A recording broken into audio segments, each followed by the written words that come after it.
और बड़ी खबर नेपाल से, जहां पर हेलीकॉप्टर लापता होने की खबर सामने आई है। 6 लोगों को लेकर एक हेलीकॉप्टर लापता बताया जा रहा है। सोलुखुम्बु से काठमांडू जा रहा था यह हेलीकॉप्टर और कहीं बीच में ही लापता हो गया है। कनेक्शन टूट गया है। तमाम तर जो सेंटर्स हैं उससे 5 गैर मुल्की शहरी इस हेलीकॉप्टर में सवार थे।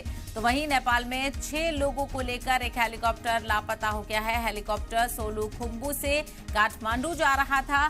सुबह करीब 10 बजे कंट्रोल टावर से उसका राब्ता टूट गया। हेलीकॉप्टर लोकल टाइम के मुताबिक सुबह 10:12 पर रडार से गायब हो गया। लापता हेलीकॉप्टर पर 5 गैर मुल्की शहरी भी सवार थे। तो बड़ी खबर और बेहद ही हैरानकुन खबर ये सामने आ रही है। हालांकि टावर की तरफ से, कंट्रोल सेंटर की तरफ से राब्ता कायम करने की कोशिश की जा रही है और ऐसे में कहां कनेक्शन टूटा है, किस वजह से ये कनेक्शन टूटा है, इसको लेकर भी जांच की जा रही है। तो नेपाल में हेलीकॉप्टर लापता होने की खबर सामने आई है। 6 लोगों को लेकर एक हेलीकॉप्टर निकला था जो कि रास्ते में ही लापता हो गया है। सोलुखुम्बु से काठमांडू यह हेलीकॉप्टर जा रहा था जिसमें 6 लोग सवार थे और 6 लोगों में 5 गैर मुल्की लोग भी थे। ऐसे में कहां ये गायब हुआ, किस वजह से इसका कनेक्शन और राब्ता टूटा है, इसको लेकर कई सवाल उठ रहे हैं।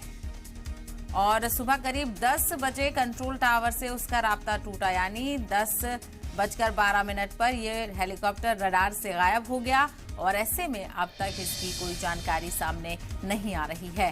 तो बेहद ही अफसोसनाक ये खबर। हालांकि इसको लेकर अब इंतजार करना होगा कि क्या कुछ तफसील और सामने आती है, क्या कहीं बीच में हादसे का शिकार हुआ है, इसको लेकर अभी जानकारी नहीं आ रही है। लेकिन फिलहाल हेलीकॉप्टर के लापता होने की खबर सामने आ रही है।